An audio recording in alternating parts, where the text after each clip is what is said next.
Good afternoon. This is Pastor F. Kennard, Senior Pastor of the Ebenezer Missionary Baptist Church, and I greet you in the name of our precious Lord and Savior, Jesus Christ. Well, it's another day, another beautiful day that the Lord has made, and yes, we ought rejoice and be glad in it. I pray that each of you and your family members are doing well on today. Well, we've made it to another Friday, and it's time for Friday's Fact.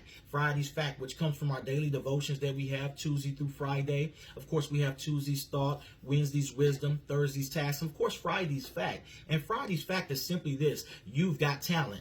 Let me say it again. You've got talent. I know we've heard of the TV show America's Got Talent, but you've got talent. Well, on today, I want to talk to you about the talents that God has blessed us with, because God has entrusted to us and has given us many talents in our life. But at times we can go through life and miss out on the very things that God has in store for our life because we did not take the time to recognize or exercise the gifts and the talents that's been placed in our care. He's given to each one of us according to the ability that he's placed on the inside of us. Well, if we look at the Gospel of Matthew chapter 25, we find a familiar parable right there around verse 14, a parable of the talents, or bags of gold in some translations. And in that particular parable, we find a wealthy man who's about to go on a long journey, and he's going on this long journey, but before he goes, he has to entrust, he has to allow 3 of his servants, he puts them in charge of some of his finances and some of his wealth. Well, it says to one person he gives 5 talents or 5 bags of gold to manage. To another person he gives 2 bags of gold or 2 talents.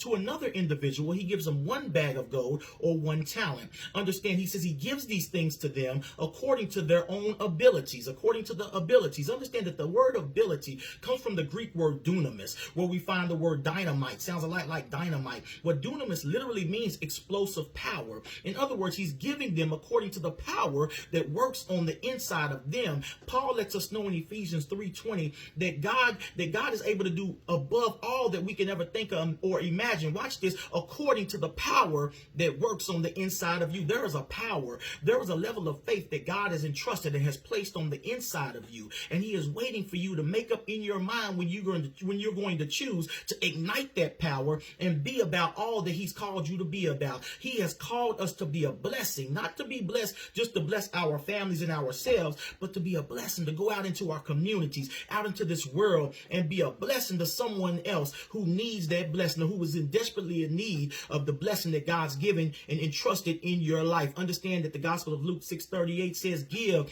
and it shall be given unto you. Good measure," watch this, "pressed down, shaken together, and running over, shall men give unto your bosom." That means whatever you give out, whatever you sow, you will reap and will get back in return everything that you pour out into this world. Well, in the story of the talents, we find out that these 3 individuals, all 3 of them did not have the same mindset. Well, the one who had 5 bags of gold or 5 talents, he flipped it and turned it into 10. The one who had 2 bags of gold or 2 talents, he flips those and turns them into 4. But the one who had the 1 lonely talent, he took that 1 talent, instead of going out and working that talent, being all that he could be with that talent, he takes the talent and he buries it in the ground and waits for his owner, the wealthy man, to come back and get the talent out of the ground. Understand, beloved, if you don't use it, you will lose it. Let me say it again. If you don't use what it is that you have been given in life to use, you will lose it. Make up in your mind today that every gift, every talent that I have in my life, everything that's at my disposal, I'm not going to be a wasteful spender. I'm not going to be prodigal in my ways. I'm not going to be a wasteful spender, but I'm going to make up in my mind that if God has blessed me, whatever he has blessed me with, I am going to be a good steward. I am going to be faithful over the few things that I have so that he can make me ruler over plenty. That's the only way you can receive more in your life, is if you show that you can handle what you have now. Stop asking for more when you're still struggling with what you have now. Make up in your mind that if God has given it to me, I am going to be about my Father's business, and I'm going for it. If God has given me a talent, I'm going to use it before I lose it. If God has given me wisdom, I'm going to share it before I lose that. If God has given me courage, I'm going to be courageous in my efforts. If God has given me finances, I'm going to use it to bless somebody else rather than just blessing myself. I'm going to use everything that God has given me. If God gives me 1, I'm going to double it and make it 2. Understand that when you can become faithful over a few things, God can make you ruler over plenty. Make up in your mind today that you have talent. And because I have talent, I'm going to use this talent to be an influence in my community and in this world. May God bless you. May he keep you, and may he give you the desires of your heart. Understand that you got talent, beloved. You got talent, but the choice is yours, how you choose to use it. Have a blessed rest of the day and an awesome weekend. And I'll see you Sunday for our Sunday morning service live on Facebook at 10:15. God bless you. Bye-bye.